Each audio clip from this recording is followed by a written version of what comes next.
But what I see women do is I see them overqualify themselves.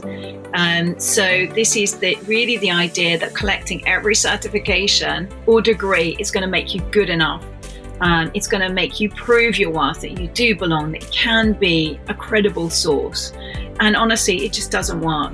Those attacks, they're not just technically sophisticated, they're disruptive. They're stealing data and they're compromising accounts, all while flying under the radar of so many traditional defenses. I think the big question for me really has to be, how do we prevent these types of threats whilst not creating friction that slows down our employees' productivity?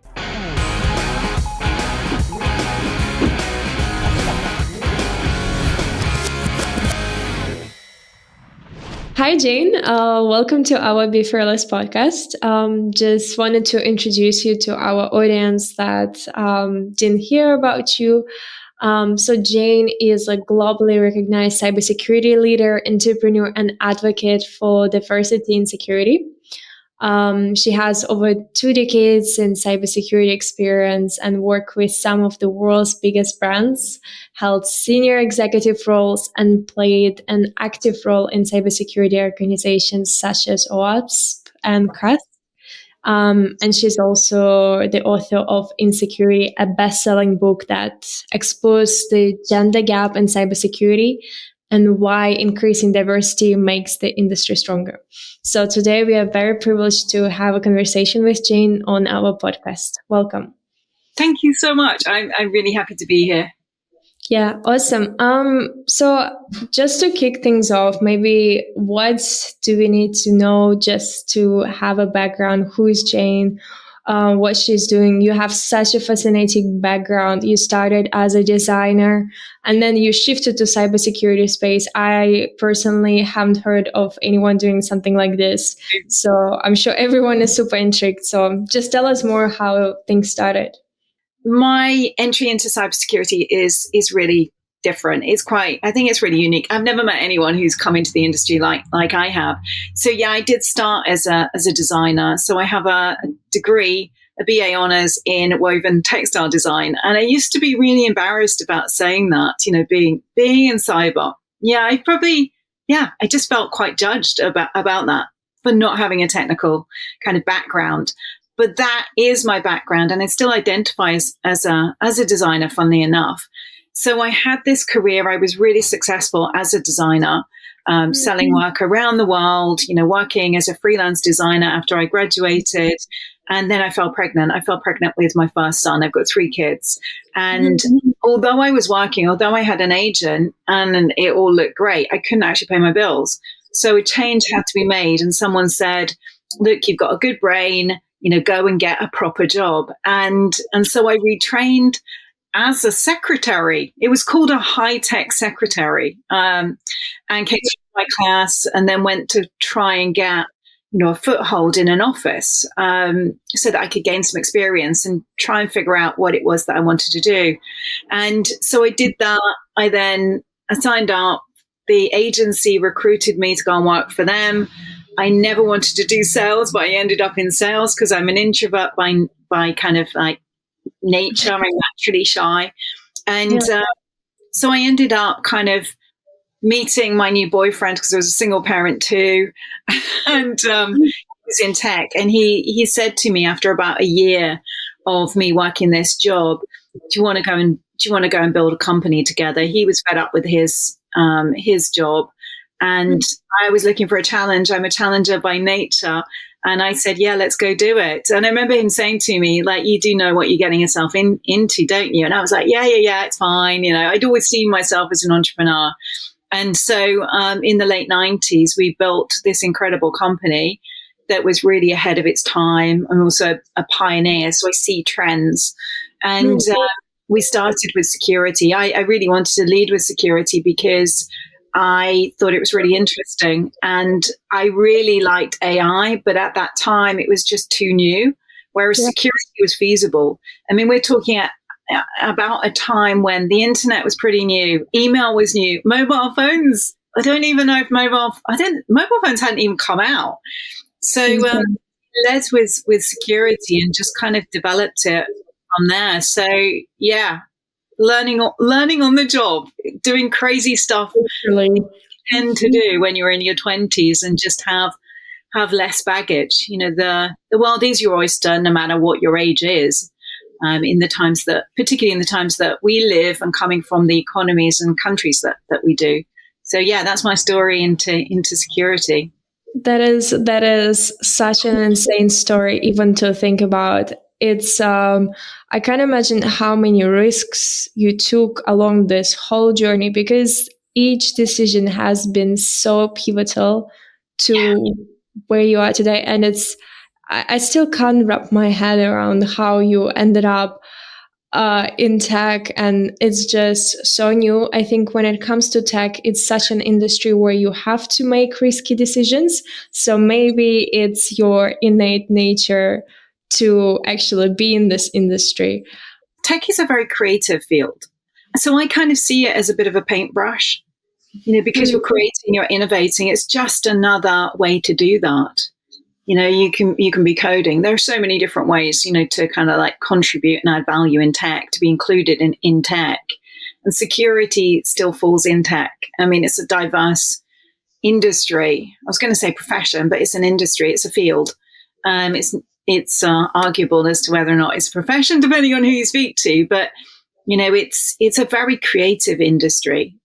I love the way that you put it, because there was someone that I spoke about this recently, and they asked, how do you make such a boring industry interesting? I was like, who said that boring? It's all about the way you perceive it and the way you communicate it out in the world. Yeah, it's really true. It's interesting that they said boring. It's Yeah. so interesting, isn't it? I'd be really curious to dig deeper into why their perception of it is boring. I mean, I do understand it at times. Having been in the industry for so long, it has interesting times, and it has, I think, pretty boring times. I can think of a period where I was really bored with it. I was bored because we were saying the same thing. Nothing really was changing. And I don't think there was really that much innovation. You just had the same problems and the same message. So I felt quite bored, but then along comes new tech, and you've got a massive kind of boost to evolution, and then it gets exciting again and things change, so it's just interesting. Yeah, it's exciting. I feel like at this particular moment of time, there is nothing that you can complain about when it comes to the whole development of cybersecurity industry. There is always a new attack vector that's coming out, and there is always something going on. And I'm just curious how I see that every day you spend on communicating the value of certain trends, certain technologies. How does your day look like today? My day is crazy. My day, and my kids, particularly my middle child, he's not a child, he's a young adult, despairs of me. It is so varied. It really is. I work predominantly as an influencer, B2B cybersecurity influencer, a thought leader, a brand ambassador, whatever you want to call it. There are so many different names for it. And also as an advisor, helping companies to grow and scale. So it's really varied. And because I'm working a lot with agencies and brand ambassadors and marketing folk, often what happens is I'll get a request that will come in quite late. So it could come in a few days before it needs to go out. So I've got to turn things around really quickly. That could be a talk. It could be a post. It could be a video post. It could be something else, an article, a blog, a thought leadership piece. It could be, getting to an event and covering it. So it is very varied. And so I will be doing an awful lot of creation in my day. A lot of writing, a lot of researching. When I'm writing or when I'm talking, I'm referring to current data research. Yeah. So I need to make sure that that's accurate. So there's an awful lot of reading that's involved. There's an awful lot of watching videos. There's an awful lot of speaking to people to get their perspective. There's an awful lot of online work, so kind of tapping into some of the platforms like LinkedIn or YouTube to gather information and have those discussions and conversations. So I'm posting, I'm creating, and I'm answering messages online and also in email. And then I'm traveling out to do a talk, or I'm traveling out to go and meet someone. So there's all of that going on. And then I'm supporting, the community. So I might be having a mentoring call, with someone. I might be dealing with my accountant because my tax needs doing, or a VAT return needs doing. It's very, very varied. And in between all of that, I have a dog who's very big and very active, who needs walking every single day, no matter what the weather is, and kids who need to be picked up and dropped off. So it's very, very varied, and it shifts all the time depending on what's going on. So very few people could do what I do, and I can understand how it would drive someone around the bend, not having something that is quite scheduled and maybe predictable. It is so unpredictable and so varied and really interesting and incredibly diverse. So I don't just preach diversity, I live diversity, in terms of what I do. Yeah, I mean, I think the question was, how is your day? But what it felt like, it's like you had a year in one day with so many things going on. And it's just, I don't know, how do you manage to squeeze it all in? And I'm just curious, where do you get this source of the creativity? I know you said you tap into like so many like articles, videos, but is there something that really drives your creativity when it comes to all the work that you're doing? The source is me, but the way that I, really tap into the source is by being away from all the technology. So I'm a creator. So the best thing that I can do is get out and walk my dog. I live in the countryside, and removing myself from distractions, removing myself from the phone, from anything online, is how I have a break. And what happens is, when you have a break, you start, if you've got an active mind, my mind's really active, you start thinking about things. You start thinking about questions. You start digging into things that are bugging you. Or, so that's kind of how I come up with things. I mean, if I'm working with a brand, then they will have usually something that they are launching or an event that they're doing. There could be a theme. So that can be quite, they can be coming up with that, but I've still got to get the angle. So I've got to still make something not just interesting, but relevant, and the way that I do that is by getting away from things and going and walking my dog. That gives me the space to get creative, and just start challenging myself, because at the end of the day, for what I'm doing, really, it comes down to making a difference, because that's what it's really about. It's about, driving meaningful change in the world around us. And cybersecurity isn't just a technical field, it's a business field. It's about protecting people. It's about businesses, and even nations, from the threats that they might not see coming. And then also it's about peace as well, which is quite funny when I think about walking my dog, because, it's a peaceful kind of activity, and I think about, my childhood, and how much peace was a part of that, the C&D, activities that went around, in the 80s, and being concerned about nuclear war and things like that. And it's about freedom as well, so it's all of those things, the work that I do, protecting the world's freedom, making sure that people can be free to do a meaningful job, a job that is impactful, a job that they enjoy. I do think about this whole thing of keeping money and resources out of the hands of the criminal underworld, when you think about cybercrime, it's not just about stolen data. It's not just about protecting organizations, from various forms of attack. It really is about the ripple effects. All of that money, if it gets into the wrong hands, which it does, is going to fuel horrible things like, drug trafficking, child exploitation, sex slavery, and all of the work that we do in cyber is really helping to disrupt, all of those cycles. So all of that keeps me very passionate and kind of steers me back onto the path. If ever I think, about it, if ever I think that it's boring, which is very rare. It's a very meaningful field, to be in.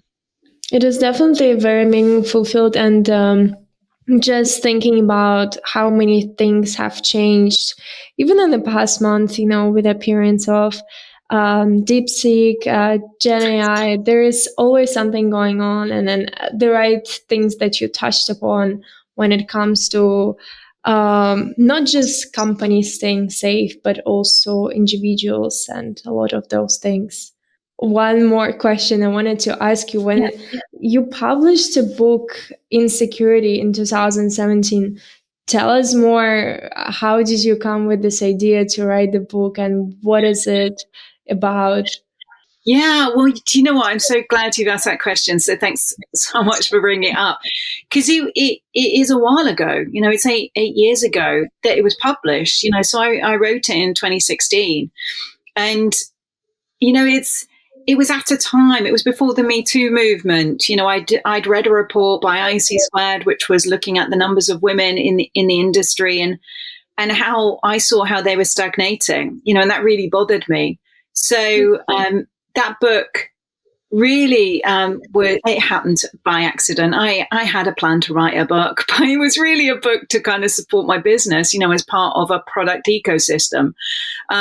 Whereas that book wasn't. It was nothing to do with my business, and it kind of became my business. It really was very much a calling. I felt compelled to do it. And really, the truth of the matter is, and what I saw, because really that book was a research project. I thought it could be written quite quickly because I was a woman and I'd been in the industry for a long time. But actually it was a research project. I had a few things that I could tick off. Yes, I did identify as a woman and I've been in the industry for a long time. But really, I knew very little about it. So I had to go and explore. And the whole premise of the book really is, if you're low on women in cyber, you're not just missing a diversity metric, you're actually unsafe. It's that clear. So women do bring an entirely different and invaluable perspective to the table when we're talking about this, when we're talking about, making decisions and assessing risk, which is what we do in cyber. So I'll give you a study from the Cass Business School, which I think is really interesting, particularly when it comes to women and not diversity. The two things do matter, and the two things will get you better results, significant better results. But certainly when it comes to women, this report actually showed that it was due to women when the bank reduced their fines, when they could do that in a measurable way. And that's because women bring a distinct approach to problem solving and risk perception. They see scenarios in different ways.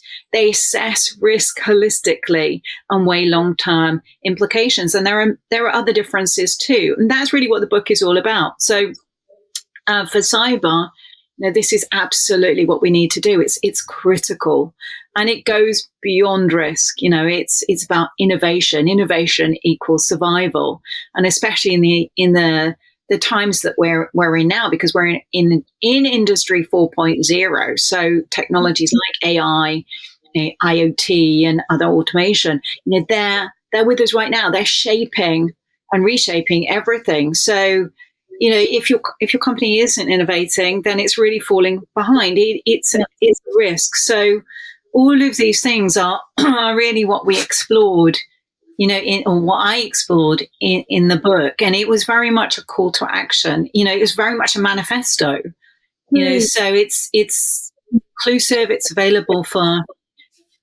any gender, and it's helped a lot of people. And certainly at the time when I wrote it, what I didn't realize was how alone women were feeling, because, I got so many comments, thanks so much for writing this. I didn't know it was, I thought it was just me. So women were making themselves wrong. Women were feeling very alone. Women were feeling really exposed. Women were feeling, like they didn't belong. So the book really helped women to feel better and to feel like they did belong, and inspired to stay in the industry and to make a difference. And then I think for older women reading it, often I would get older women, my peers coming to me and saying, I just can't read it at night time, Jane. I just get so angry, with what I'm reading, because this is still the situation.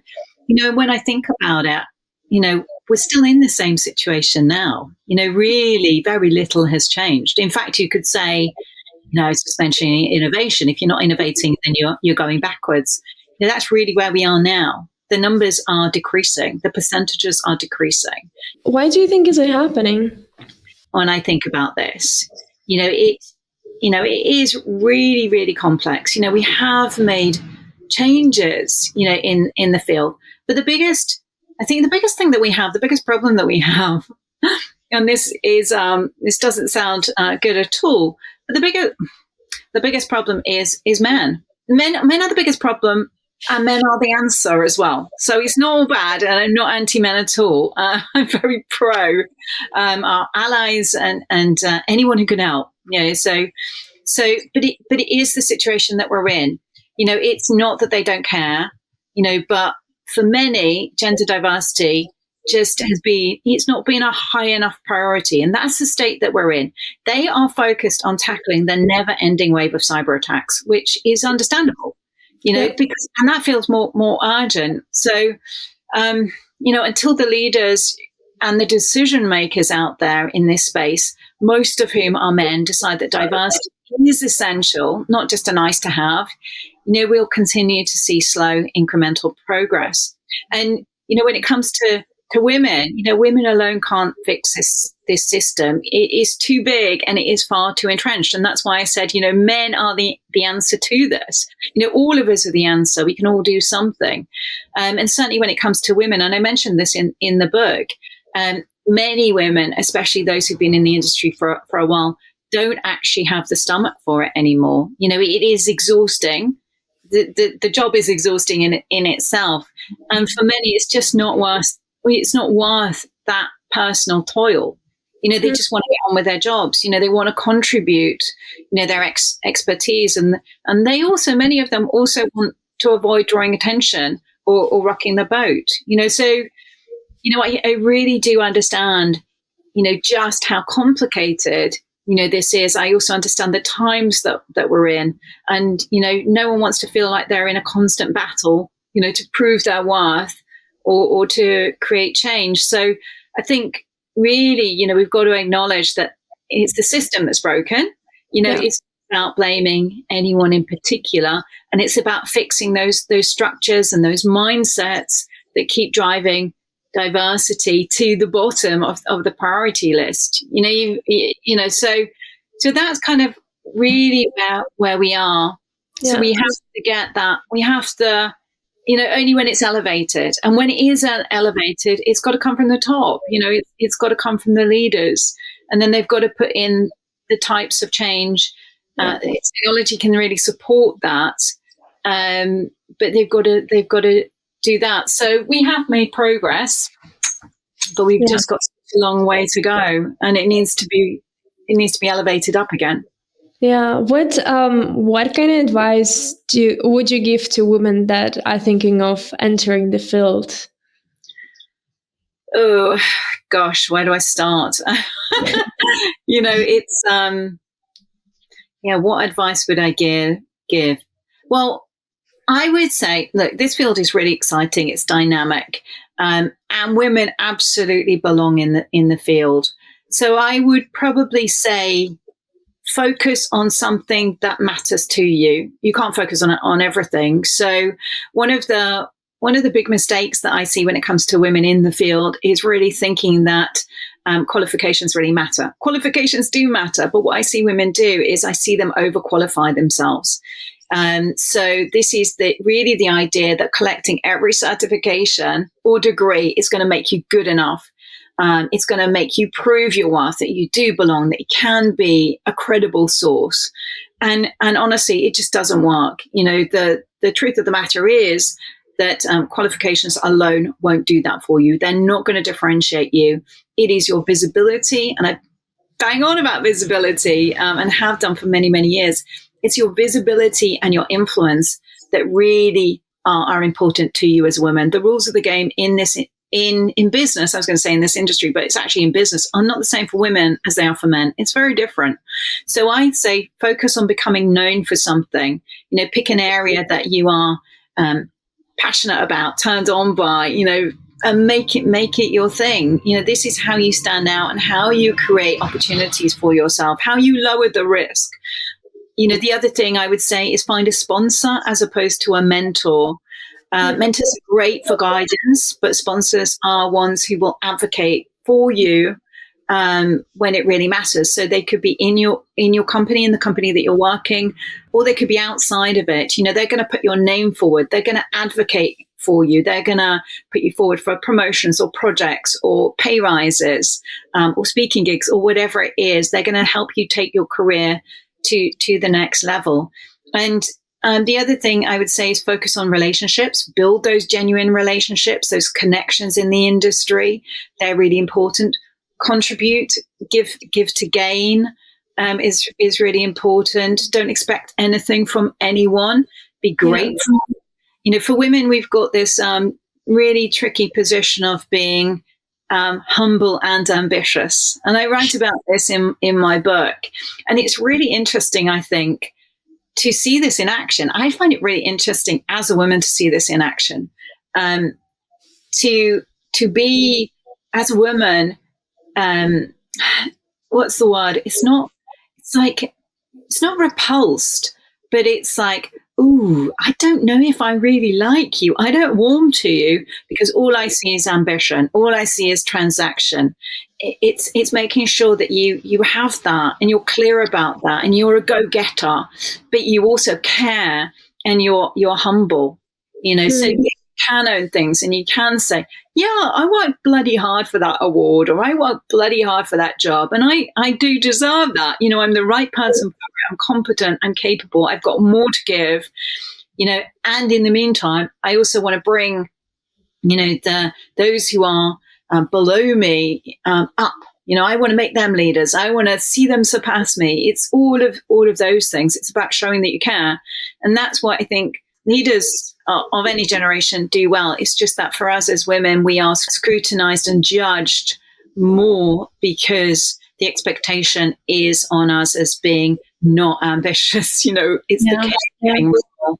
So it's that I would say focus on, and the visibility and building your voice, which I've spoken about before, getting out there, externally on social media, using those platforms to really elevate your ability and build the visibility of your confidence, and then doing that internally in your organizations, and not waiting for anyone to say, oh yeah, you can do it. Go out there and find your opportunity, be a go-getter. And if you feel that imposter syndrome, well, fantastic, you're making progress. All that means is that you're expanding your comfort zone. Everyone feels the imposter syndrome. So if you don't feel it, it's because you're comfortable. It's because you are sitting in your comfort zone. You're not going out and feeling fear and taking those risks. At the end of the day, you can just learn everything on the job, as some people do. Yeah, you know what? It's okay. This is your career. You're designing it. You're designing it. You don't have to do any of these things at all. You can sit quite comfortably. You can sit and take small, tiny little steps forward, and that's okay. But the thing is, if you don't take those steps, you are going to get bored. You are going to feel dissatisfied and unfulfilled. And again, that's okay if you want that to be your career. You can find your fulfillment and satisfaction outside of your career. But it's really up to you. You're the designers, so you design it how you want to design it. So how do you want it to be? Because, you don't have to wait for permission. You don't have to wait for someone to see you, recognize you, or whatever. I firmly believe that the world is your oyster. So, decide what you want. And you get it. Definitely. I think these are just amazing sets of advice. I think you can even write a separate book. I think that's on all of this advice. Do you know what? I do have this tiny little book. It's called Insights. And a lot of these, this again happened as an accident. I was supposed to be giving something away for free. And so I wrote 52 Insights, and I wrote it for women. I mean, anyone can read it. There are just a few things that are specific to women in our field, but there are 52 Insights. And, I've had older women who've read it and they've just said, I cried reading it, or this was my journey, or others who read it, younger women, who said, this is like a mentorship book, so I do have it, and it is called Insights. It's available on Amazon. And it's a quick read, and it's available for all it is available for all genders, but all age groups, because I got my daughter to read it just to see. It's just like, does this make sense to you? It's crazy thinking. Is it applicable? So I'll go back and read it. That is very huge. Well, just shifting gears a little, you recently published set of predictions for 2025, where you highlighted growing concerns on insider threats, shadow AI, APTs. Maybe tell us a little bit more about severity of these threats and what can enterprises do to protect themselves. Yeah, I mean, when it comes to this year, my gosh, it started so very quickly. It's just like, what happened to the lazy Januaries we used to get? I don't know. But it really is. I think we're looking at a really, really challenging threat landscape. I think that's predominantly because of the geopolitical situation that we find ourselves in right now. I am deeply concerned about it. And when we look at those threats that you mentioned, like insider threat, shadow AI, and APTs, advanced persistent threats, these three, I think, in my view, are real top tier concerns for businesses globally. And when we look at insider threats, they've always been an issue, but they're becoming more complex. And with hybrid work here to stay, I think it's here to stay. Even though there's lots of calls, back to the office, which I think is absolutely ridiculous, but that's my view on it. Employees are assessing sensitive data from remote locations, sometimes on unsecured, personal devices. And, if you add in disgruntled employees or even accidental data leaks, from well-meaning team members, then you've really got a recipe for disaster. And so, I think what's really striking, when it comes to insider threats, is that they don't require the same external infiltration as, say, APTs. They're already inside your defenses. So to counter this, enterprises, really need to implement, and I'm sure you know what I'm going to say, they need to implement the human risk management. They need to implement those solutions that incorporate strong user behavior analytics powered by AI, because everything is powered by AI nowadays. Or at least that's what we're being told. So that they can really flag those unusual activities. They have to really ascertain the user's psychological profiles, and attitudes, and they need to deliver the regular employee training, because it's not about compliance. Compliance can help us do amazing things. It can really drive good behavior and get solutions in that we need. But really, it's about building, a culture of trust and awareness, and really embedding that into the organization's DNA. And so, if we think about shadow AI, it's no surprise at all that it's emerging as this kind of like silent risk. We've been dealing with shadow IT. We're still dealing with shadow IT.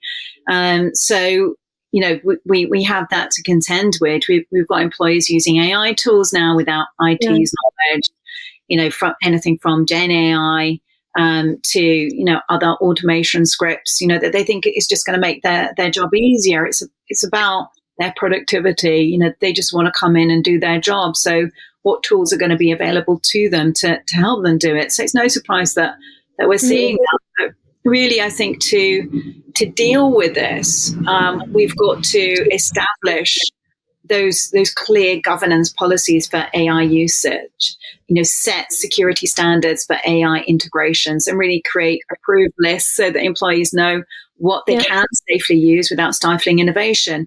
And, I know I've read various reports recently that look at that whole AI usage, that look at whether employees are aware of AI policies that are in place. And it's concerning because they're not. They don't know they exist. They don't know what they are. If they do exist, some do, some don't. Huge area. And then when we look at APTs, these are, some of the most sophisticated attack vectors out there. We know that they're growing. We know that state actors are out there. They're collaborating with cyber criminals.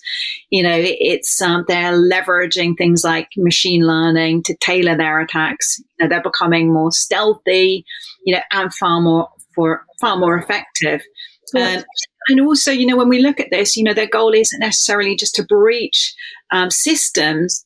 It might be to actually stay undetected for months, actually harvesting data and leveraging, for leveraging all of the systems for larger attacks. Or it could be, wiping. There's so many different kind of scenarios that can go on. So really, to defend against your APT attacks, you've got to go beyond the basics. The basics are a great start, and you're going to, get rid of probably about 80% of the issues if you do those really, really well, which most companies don't. But when you have APTs, when you're at risk of APTs, then you've really got to use more comprehensive solutions. You've got to look at threat intelligence platforms to monitor the global activity. You've got to stay proactive about patching vulnerabilities. You've got to implement zero trust networks and really kind of limit the lateral movement. You've got to segment it so that if someone does breach any one of those defenses, you can stop them. It's game over. They can't get any further. They're more sophisticated. They're growing. It's really, really difficult. Yeah, today we see so many attack vectors, like browser becomes the key one. So whenever we talk about Gen AI or anything, they all originate on the browser. And I'm sure you spoke with so many security leaders. Do you see them being more concerned when it comes to browser? Do you know what? It's a really interesting question. And I don't actually hear browser security coming up from them that much. It's other things, it's things that I spoke about before. But it's interesting. Our CISOs they're seeing attackers. The situation right now is attackers, hackers, whatever you want to call them, threat actors. They're logging in, rather than hacking in. And it's all about identities now. I did some work with Microsoft recently, and we'll push your listeners to and watchers, to the Microsoft Defense Report, which actually sheds a light on something I think really interesting when we're looking at identities. They're dealing with about 600 million attacks each day. They're defending against those. And a staggering, I think it's something like 350 million are identity related. So that's more than half. And a good percentage, it's just under 40%, are coming from nation states too, which I think is also really interesting. So when we think about it, when you think about it, browsers are absolutely essential to our digital identities. That's where we're logging in, to authenticate and to access, sensitive resources. So it does really make them a prime target for advanced threats, like we're seeing a rise in adversary in the middle attacks. And, so I think that's really interesting. We're also seeing MFA attacks increase. And so we need to put in solutions, that really look at how we can reduce this. So CISOs don't necessarily mention the browser security to me, but it's part of it. So it's absolutely essential that we're actually looking at this, and that we're actually implementing security solutions that can really help us, like phishing resistant MFAs, for example, passwordless security. All things like that, and looking at browser security as part of the solution. Yeah, definitely, and especially today, as you rightfully mentioned, not many CISOs might be specifically, explicitly saying it, but Yeah. so many attacks, even talking about the recent cyber heaven attack, all was conducted with the malicious browser extension. And as browser extensions become so powerful, it is so easy to overtake the whole device. The most recent browser sync jacking attack, you practically, a browser extension can overtake an entire device. And Yeah. it's just crazy to imagine how much power those little things can have on your whole device. Yeah, I mean, this is it, because I mean those attacks, they're not just technically sophisticated; they're disruptive. They're stealing data and they're compromising accounts. All while flying under the radar of so many traditional defenses. So I think the big question for me really has to be, how do we prevent these types of threats whilst whilst not creating friction that slows down our employees' productivity? Because then if we are doing that, we really are, it's like a home goal, isn't it? Or we're shooting ourselves in the foot, figuratively speaking, and we can't afford to do that. Security really has to shift gears and move from being the department that likes to say no. In some companies, it still is, to being that enabler, that partner. It's like, how can we help you? We've got a job to do to keep our organizations safe.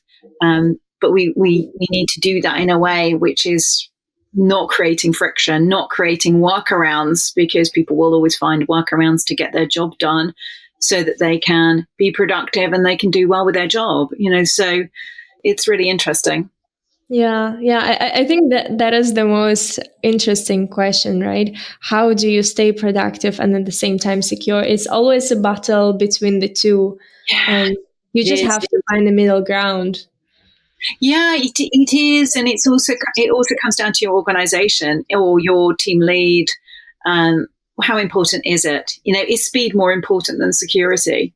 You've got to look at it from a risk perspective. In some cases, I've worked with companies, certainly in my pen testing days, where it was like, we've got to get this app out and then we'll test it. We're not going to test it, as part of the secure development lifecycle. We're not going to test it at the start. We're not going to get you involved at the start. We're literally building it, rolling it out. The business needs it. It needs to generate revenue from this territory. Say, for example, a new app goes in to a new territory, and then we'll deal with the repercussions. We'll keep our fingers crossed, that it's going to be okay. And when you do your pen test, it's only going to be minor things, not showstoppers that you find, but that's not always the way, and things can happen. So it really is about what's more important to you, speed. And sometimes that is, and that's okay, because it's about knowing what to do, isn't it? It's about, are you accepting that risk? Are you transferring it? Or are you doing something about it? It's not always about, oh, we've got a lockdown, we've got to stop. It's about, sometimes, that's okay. So long as it's not, you're not carrying that risk as the CISO, as the security leader or cyber risk owner. That's unfair. When you've made that clear and the business goes ahead and you're still wearing that as a risk, that's unfair. It's like, if the business wants to wear it. But then equally, even if the business does wear it, who's going to look at you thinking you're responsible for that? Well, we had a security issue. We had a hack. Who's head of? Oh, it's you. It's your fault. Even when the business, carries that risk, the perception will still be you dropped the ball. So it is difficult. I would not want to be a CISO at this time. And I know many CISOs who don't want to be a CISO at this time. That's why they're leaving to start their own companies, or they're going to work with consultancies, or they're just getting out of the business and doing something else. CISOs is a very, very challenging job. Every time I speak to a CISO, I'm impressed. I was like, how do you manage to get some sleep? And it's just, you have to have a certain mentality to be there. I think I think we've covered so many elements. I just have no clue. Like, we've covered so much. We spoke about women in cybersecurity, about browser security, about CISO's role, and it's just been such an insightful conversation. And one of the things that we like to do on our podcast is actually a previous guest ask question for the next guest. And our previous guest asked such a good question that I think is very relevant for you. So the question is, what's the greatest achievement that isn't on your LinkedIn profile? Oh, that isn't on my LinkedIn profile. Gosh, that's really difficult because I was going to say my kids, but my kids my kids, my kids kind of are because I mentioned that on my LinkedIn profile. I mean, will that do? I mean, it's not in my headline. My kids are my greatest achievement. Absolutely. Like, number one, that is the first thing I would say if anybody asks you, what is your greatest achievement? It's my children. That's my responsibility as a mom. I'm so proud of them. They're amazing. I know I'm biased, but my kids are my greatest achievement. They're going out into the world. They are really decent human beings and they are capable human beings. And yeah, I've got 3 of them, so I'm really lucky. Yeah. That is very beautiful. That is very beautiful. What question would you like to ask our next guest? Well, I think, as this is the Be Fearless podcast, I really hope you've not had this question before, but, it's like, what's the most pivotal moment in your career where you had to face a fear head on, take a bold risk, and trust in your ability to rise above it? And I also want to know, this is like part of the same question. How did it shape the way you approach challenges in cybersecurity today or direct your team? So it's a bit of a long question, but I'm sure we can handle it. Yeah, I really want that answered. Yeah, I think it's an amazing question. Well, Jane, thank you so much. I think I've got so many insights. I'm sure our audience is just gonna feel so privileged just to hear all of this insight. I think I just read a book in this 30 minutes of podcast, and it's been so much fun. And yeah, it was good to have you here. Thanks so much, Alexandra. Thank you.